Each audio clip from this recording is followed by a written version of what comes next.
Olá, vamos hoje trabalhar o terceiro tema nosso, a educação no Brasil colônia. Mas antes disso, eu gostaria de fazer algumas perguntas para vocês. Vocês têm lido? Fizeram bem a leitura do capítulo 1 e também a do capítulo 2? Por que eu pergunto isso? Porque é importante, quando nós estamos realizando estudos de educação à distância, que tenhamos essa sequência de estudos, esse autoestudo disciplinado, para que possamos estar construindo nosso repositório de conteúdos. E com a história da educação é importante isso. A todo momento você deve estar lendo. Por exemplo, eu pergunto para vocês, no texto do Demerval Saviani, quando lá esse texto foi trabalhado no capítulo 1, o que é instituição para Saviani, o que é instituição educacional, instituição educativa, instituição escolar, a relação que ele estabelece com a história e a historiografia, e depois no texto do Emílio Genari, justamente o sobrevoo que ele faz sobre a história da educação. Então, seria: quais são as considerações que vocês, estudantes, têm a partir desses textos? Façam a leitura, façam os apontamentos, justamente para colocarem essas dúvidas no fórum, para vocês estarem discutindo entre si e, ao mesmo tempo, enviando para nós, professores.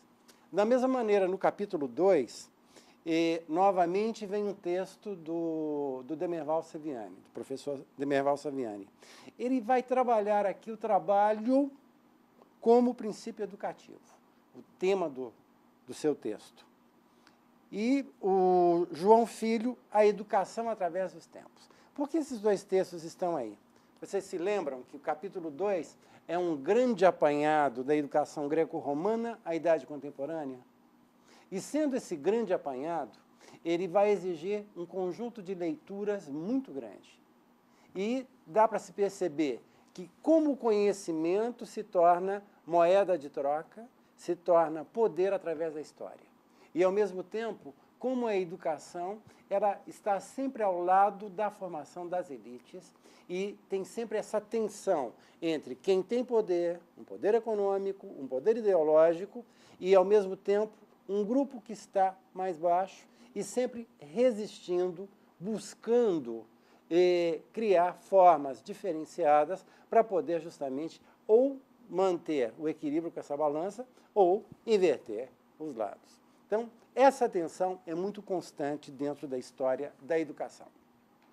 E na aula de hoje, ou nesse momento de roteiro de aula que nós estamos trabalhando, eu convido a vocês para refletirmos sobre a educação no Brasil colônia, que é um tema extremamente amplo também. Para que isso se realize, primeiramente, é importante levar em conta que o Brasil, de acordo com o projeto português, de expansão portuguesa, lá no século XVI, o Brasil era um entreposto, em que a rota marítima mais rica, mais rentosa, era em direção às Índias. E aqui, justamente, era uma busca de riquezas e lucros, mas ainda de uma forma não sistematizada. E quando vamos olhar os aspectos históricos, com a formação, com a distribuição do país, a divisão dele em capitanias hereditárias, Conselho Ultramarino, a Companhia Geral do Comércio do Brasil, percebemos os mecanismos de exploração agrário, exportador e predatório.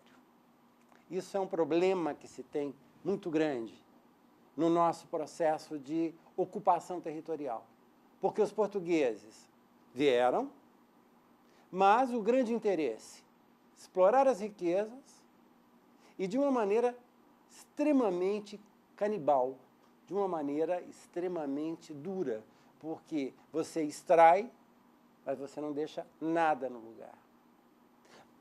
Ou seja, não é porque estou defendendo, dizendo que você deve explorar e deixar alguma coisa para aqueles que foram explorados. Isso de maneira nenhuma. Mas os processos de colonização por esse estilo que foi implantado tanto aqui quanto na Espanha, leva a riqueza e deixa a destruição e deixa a morte. E são chagas que nós temos até hoje dentro de nossa história. O momento histórico brasileiro, justamente no aspecto educacional, o primeiro grupo que vem junto com os portugueses são os jesuítas.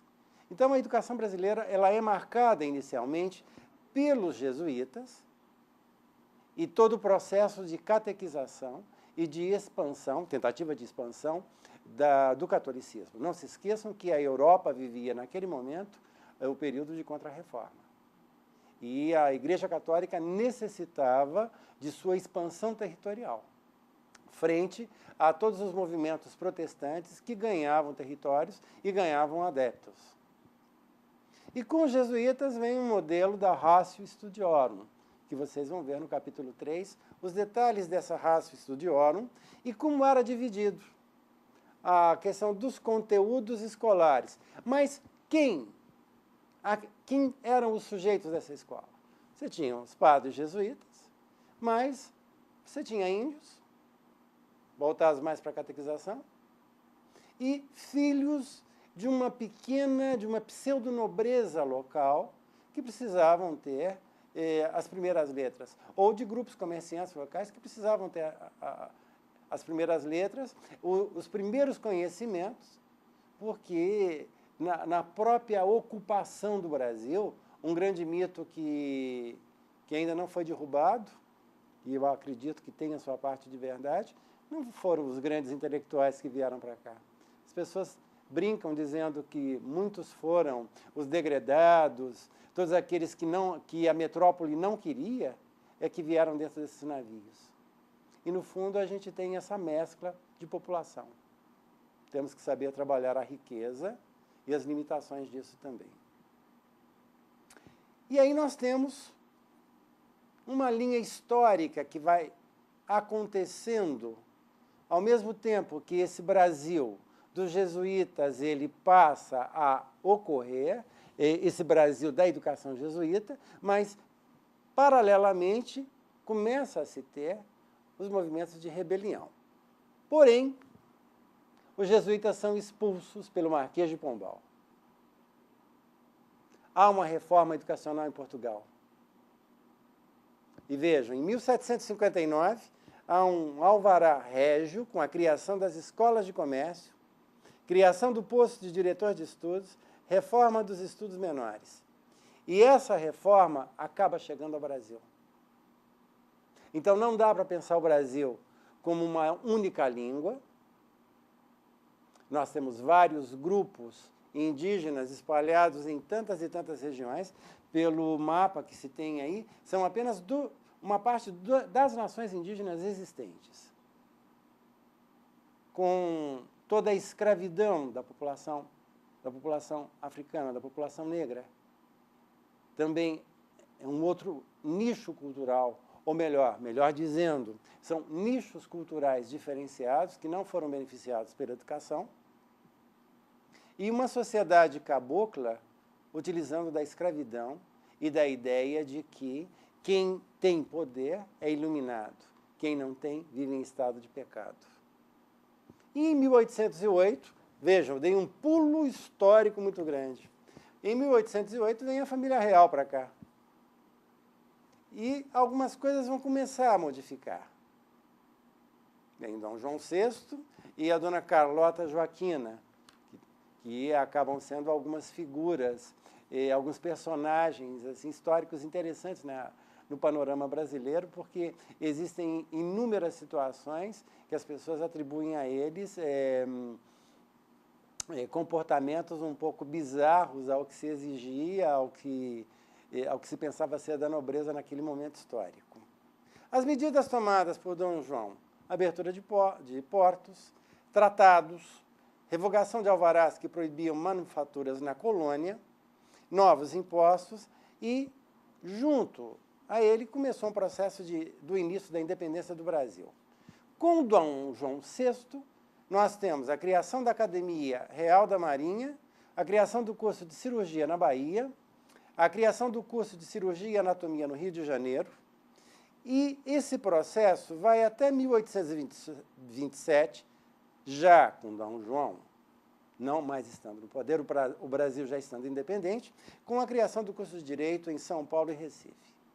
Agora nós vamos pensar, tudo isso foi feito por obra e por caridade dos portugueses? De maneira alguma. Como eles estavam fugindo de Portugal, que naquele momento estava invadido pelos franceses, eles precisavam criar uma estrutura no país semelhante à que eles tinham por lá. E houve esse desenvolvimento, entre aspas, das ações educativas e dos processos educacionais. Dentro dessa sociedade do açúcar, de uma sociedade onde você tem uma aristocracia com homens livres e escravos, infelizmente. Essa aula introdutória desse capítulo 3, ela traz como o seguinte centro. Primeiramente, leiam o texto base, mas, por favor, acompanhem pelo YouTube essa análise histórica realizada pelo Boris Fausto. E leiam os textos complementares na ordem que se apresentam.